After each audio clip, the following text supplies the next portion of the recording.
नमस्कार दोस्तों। आज हम लोग पढ़ेंगे भक्ति काल की प्रमुख विशेषताएं जो कि 9th 10th 11th 12th सभी के ब्लूप्रिंट में है और सभी के लिए मोस्ट इम्पॉर्टेंट है। चलिए देखते हैं। भक्ति काल के नाम से ही पता चलता है कि भक्ति काल का जो नाम है भक्ति भावना के कारण पड़ा होगा, ठीक है ना।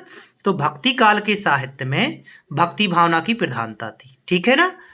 और काव्य पर आध्यात्मिकता का प्रभाव स्पष्ट रूप से दिखाई देता है, ठीक है। फर्स्ट पॉइंट क्या है? भक्ति काल के साहित्य में भक्ति भावना की प्रधानता थी और काव्य पर आध्यात्मिकता का जो प्रभाव है वह स्पष्ट रूप से दिखाई देता है। ईश्वर के सगुण और निर्गुण रूपों की मान्यता के कारण भक्ति धारा को दो भागों में विभाजित किया गया है। तो याद रखना है भक्ति धारा को कितने भागों में विभाजित किया गया है? तो भक्ति धारा को दो भागों में। उनके नाम लिखिए, तो सगुण और निर्गुण, क्योंकि ईश्वर के दो ही रूप हैं। तो ईश्वर के सगुण और निर्गुण रूपों की मान्यता के कारण भक्ति धारा को दो भागों में विभाजित किया गया है। सभी कवियों ने समाज सुधार, समाज उत्थान और धार्मिक एकता से संबंधित काव्यों की रचना की है, ठीक है। तुलसीदास जी ने लोक कल्याणकारी राम काव्य की रचना की है। सूर, मीरा आदि कृष्ण भक्त कवि हैं ये, सूर और मीरा।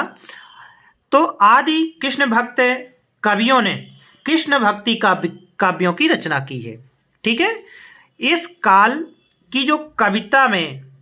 की कविता में भाव पक्ष और कला पक्ष का सुंदर समन्वय हुआ है।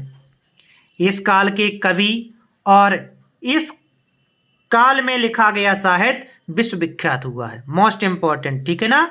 किस काल का साहित्य विश्वविख्यात हुआ है? तो आपको याद रखना भक्ति काल में लिखे गए साहित्य विश्वविख्यात हुए हैं, ठीक है। राम भक्ति शाखा के प्रमुख कवि तुलसीदास जी हैं। याद रखना है राम भक्ति शाखा के प्रमुख कवि कौन है? ऑब्जेक्टिव में पूछा जा सकता है। तो राम भक्ति शाखा के प्रमुख कवि तुलसीदास हैं तथा कृष्ण भक्ति शाखा के प्रमुख कवि सूरदास हैं। दोनों ने ज्ञान की अपेक्षा भक्ति को श्रेष्ठ माना है। तो ये ऐसे कवि हैं जिन्होंने ज्ञान की अपेक्षा भक्ति को श्रेष्ठ माना है। वो कवि कौन कौन से हैं? तुलसीदास जी और कृष्ण जी, दो ऐसे कवि हैं जिन्होंने ज्ञान की अपेक्षा भक्ति को श्रेष्ठ माना है।